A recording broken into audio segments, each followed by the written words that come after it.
कल रात तक मैं बहुत एक्साइटेड थी कि आज शो है, बहुत टाइम बाद हो रहा है, 1.5 महीना ऑलमोस्ट।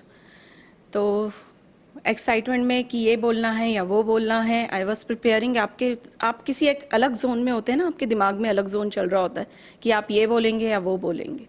अचानक कुछ ऐसा हो जाता है कि आपका पूरा जोन हिल जाता है। वही कुछ मेरे साथ हुआ।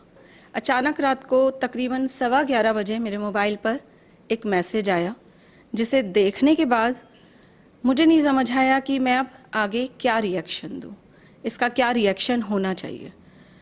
और कुछ ही पलों में मैं कुछ साल पीछे फ्लैशबैक में चली गई और पूरी रात ऐसे ही धीरे धीरे और गहरी होती चली गई और मेरा सारा रिवाइंड अप होता चला गया।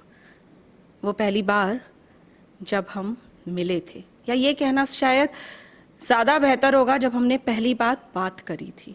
ये तो होता है ना, आप किसी को बाय फेस जानते हैं, स्माइल पास होती है, वही ख़त्म। उस रोज़ जब हमने पहली बार बात की थी, ऐसा नहीं हुआ था कि फूल बरसे हों या कानों में वायलिन बजे हों, ऐसा कुछ नहीं था और ऐसा होने की कोई गुंजाइश भी नहीं थी, सच पूछो तो। कुछ लम्हों में हमने बहुत सादगी से एक दूसरे से हाय हेलो नॉर्मल बात हुई। शायद हमने ये सोचा भी नहीं होगा कि इसके आगे हम आगे कभी बात भी करेंगे या मिलेंगे तो कोई बातचीत आगे बढ़ेगी। पर कहते हैं ना, तकदीर का लिखा कोई नहीं बदल सकता। तो शायद तकदीर के पन्नों पे अभी हमारा ना मिलना लिखा था और एक नया एहसास और नए रिश्ते का आगाज़ होना लिखा था। तो वही हुआ। धीरे धीरे राहें टकराने भी लगी, मुलाकातें बढ़ने भी लगी। हाय हेलो से बढ़कर हमारी बातें हंसी मजाक और धीरे धीरे हम एक दूसरे को समझने भी लगे। ये रिश्ता भी बढ़ रहा था और कहीं ना कहीं मुझे ये भी नहीं पता था कि इंदर मुझे छुप छुप कर निहारता भी है। इंदर में एक ठहराव था, एक ऐसा ठहराव जो मुझे उससे जोड़े रखता था। उसे मैं कुछ अलग सी लगती होंगी शायद, पर वो मुझे अपने जैसा लगता था। शायद यही था कि आप से तुम, तुम से तू तक का सफ़र महज कुछ महीनों में ही तय कर लिया था। सब कुछ सही चल रहा था, हमारी दोस्ती अच्छी हो गई थी, हंसी मजाक होने लग गए थे, हम एक दूसरों की प्रॉब्लम्स भी समझने लग गए थे। पर अचानक से एक दिन वो गायब हो गया। गायब इन द सेंस, ना फ़ोन कॉल ना मैसेजेस। फ़ोन करो तो फ़ोन पिक नहीं करना, मैसेज करो तो मैसेज का कोई रिप्लाई नहीं देना। मतलब होता होगा सबका नेचर ऐसा, पर मेरा नेचर ऐसा नहीं है। अगर कुछ प्रॉब्लम भी होती है तो आई फील कि सामने वाले को बता दो कि प्रॉब्लम है, आई कैन नॉट टॉक। तो मुझे बहुत गुस्सा आया। मैंने कहा ये क्या तरीका है, ये तो कोई बात नहीं होती। और मुझे इतना गुस्सा आया, मुझे लगा मैं आज के बाद इस बंदे की शक्ल भी ना देखूं। बट कहीं ना कहीं बैक ऑफ द माइंड ना एक टेंशन थी कि क्या उसकी लाइफ में सब कुछ ठीक चल रहा है, क्या हुआ होगा ऐसा। यही सोच सोच के मैं उसे कई दिनों तक मैसेज करती रही। शायद कभी उसे लगेगा और वो जवाब देगा। पर कुछ दिन बीत गए, फिर मैंने भी मैसेज करना छोड़ दिया। एक आ जाती है ना, ईगो आ जाती है, अब क्या करना है, छोड़ो, मैं नहीं कर रही मैसेज। फिर अचानक रात को एक दिन उसका मैसेज आया, मैं कुछ दिन बाद बात करता हूँ, आई एम सॉरी, पर मैं ऐसा ही हूँ। ऐसा ही हूँ, ऐसा ही हूँ मतलब ये कौन सी साइड है जिससे मैं अब तक वाकिफ़ ही नहीं थी। मैंने भी सोचा चलो ठीक है, सामने वाले ने बोल दिया है कि कुछ दिन बाद बात करता हूँ तो लेट इट बी। कुछ दिन क्या, महीने बीत गए। अचानक मुझे एक दिन पीछे से आवाज़ आई, हाय। मैंने पीछे घूमकर देखा तो वो खड़ा था। मुझे लगा, एक बार तो इतना गुस्सा आया कि मुंह घुमाऊं, वहाँ से चली जाऊं। बट फिर मुझे लगा कि एक बार पूछ ही लेना चाहिए हुआ क्या है। मैंने वो भी नहीं पूछा, अंदर ही अंदर सोच रही थी। बस मैंने बहुत धीरे से बोला हेलो, एक बनावटी मुस्कान के साथ। फिर उसने बोला कैसी है। मैंने और सड़ी सी मुस्कान और सड़े से चेहरे के साथ कह दिया, शायद सामने वाले को समझ आ जाए, इस उम्मीद के साथ कि सामने वाला नाराज़ है, पहले मना लो, ये कैसी हाय हेलो तो छोड़ दो। मैंने कहा ठीक हूँ। इससे पहले मैं कुछ और रिएक्ट करती या कुछ बोलती। उसने बस इतना कहा, मेरे बिज़नेस में बहुत लॉस हो गया था, इसीलिए मैं बात नहीं कर पा रहा था।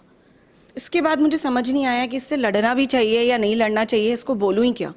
बस मैं इतना बोल पाई, बता तो सकता था एटलीस्ट।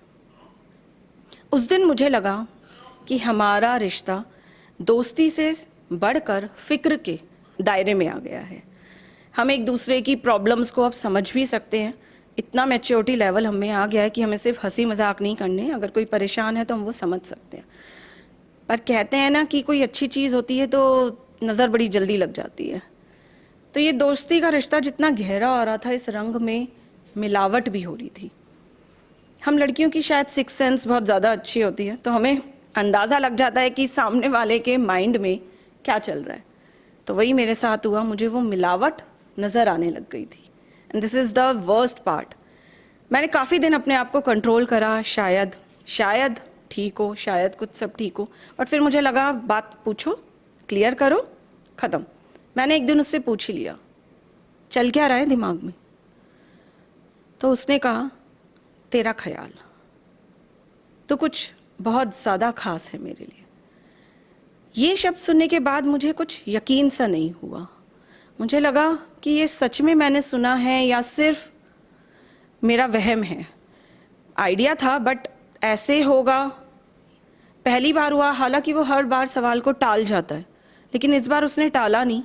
और ये भी नहीं हुआ कि मैं बोलती रही वो सुन रहा था, इस बार उल्टा हो रहा था, वो बोल रहा था और मैं सुन रही थी।